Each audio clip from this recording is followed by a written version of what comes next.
Labadiena. Šiandien pasaulio akcijų rinkose dominavo žalia spalva. Pagrindiniai akcijų rinkų indeksai stiebėsi aukštyn nuo 1 iki 2%. 5 dieną iš eilės kylančias Azijos rinkas teigiamai nuteikė palūkanų mažinimas Kinijoje. Neigiamų naujienų fronte šmėsčiojo žinios apie gilėjančią JAV recesiją bei kruviną teroro išpuolį Indijoje. Dauguma Europos akcijų rinkų taip pat alsavo teigiamomis nuotaikomis, kurias paskatino tikėjimas, jog vyriausybių ruošiami ir tvirtinami bankų bei visos finansų sistemos gelbėjimo planai išjudins stingstančią ekonomiką.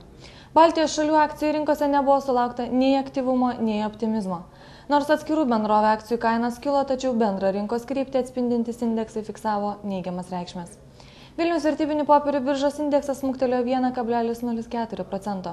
Prekyba buvo pasyvi, o tą puikiai atspindėjo sudarytų sandorių skaičius bei bendra biržos apyvarta, kuris siekia vos 1 900 000 litų.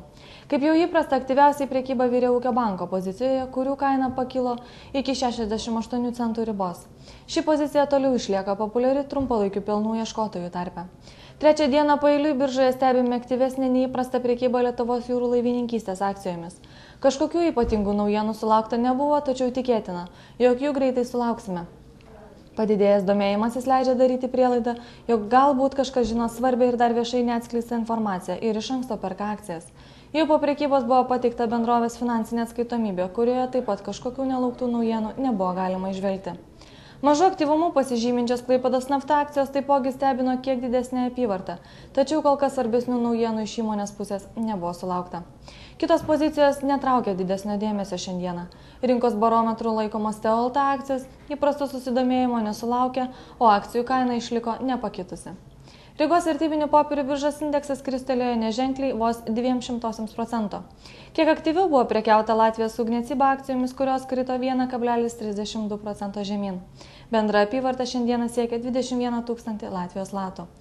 Nuo Talino vertybinių popierių biržos indeksas šiandien smuko žemyn 0,34%.